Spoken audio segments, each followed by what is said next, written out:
جیسا اب اسی طرح کا ایک معاملہ حضرت ابراہیم کا مشاہدہ ہے۔ وَإِذْ قَالَ إِبْرَاهِيمُ رَبِّ أَرِنِي كَيْفَ تُحْيِي الْمَوْتَىٰ، اور یاد کرو جب کہ ابراہیم نے بھی کہا تھا پروردگار ذرا مجھے دکھا دے، مشاہدہ کرا دے تو مردوں کو کیسے زندہ کرے گا۔ قَالَ أَوَلَمْ تُؤْمِنْ، اللہ تعالیٰ کا سوال جو ہے بڑا بہت تیکھا ہے، تو کیا تم ایمان نہیں رکھتے؟ قَالَ بَلَىٰ، ایمان تو میرا ہے، میں مانتا ہوں ایمان ہے، وَلَٰكِن لِيَطْمَئِنَّ قَلْبِي، پورا دل کا اطمینان چاہتا ہوں، پورا یقین ہو جائے۔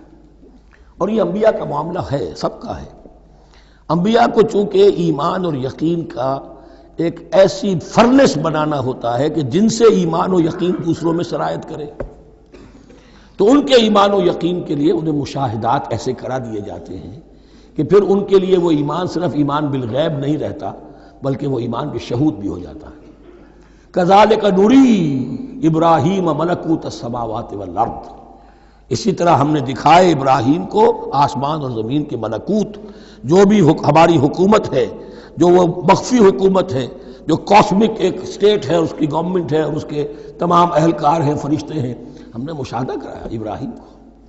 حضور کو اسی لیے شب معراج میں لے جایا گیا کہ ہر شے کو اپنی آنکھوں سے دیکھ لیں، تو وہ یقین کامل پھر ہو جاتا ہے کہ جس میں کسی درجے میں بھی پھر تو یہ ہے کہ ان کے وہ خود ایک بھٹی بن جاتے ہیں ایمان اور یقین کی۔ قال بلا ولکن لیطمئن قلبی قال فخذ اربعۃ من الطیر فصرهن الیک، تو فرمایا اچھا ٹھیک ہے 4 پرندے لے لو، انہیں اپنے ساتھ ملا لو، ہلا لو کہ وہ تمہارے ساتھ تمہاری آواز سن کر آ جایا کریں۔ ثم اجعل علی کل جبل منہن جزءا، پھر ان کے ٹکڑے کرو اور ہر پہاڑ پر ایک ایک ٹکڑا رکھ دو۔ تو جو تفسیر میں آتی ہیں یہ کہ ان میں سب کا سر علیحدہ کیے، ٹانگیں علیحدہ کی، پر علیحدہ کیے، دھڑ علیحدہ کیے، ایک پہاڑ پر چاروں سر رکھ دیے، ایک پہاڑ پر چاروں کے دھڑ رکھ دیے، ایک پہاڑ پر چاروں کے، اس طریقے سے مختلف اجزاء میں تقسیم کر دیا۔ قال فخذ اربعۃ من الطیر فصرهن الیک ثم اجعل علی کل جبل منہن جزءا، پھر ہر پہاڑ پر ان میں سے ایک ایک حصہ رکھ دو۔ ثم ادعوہن، پھر ان کو ذرا پکارو، وہی سیٹی بجاؤ جو تم بجاتے تھے ان کو بلانے کے لیے۔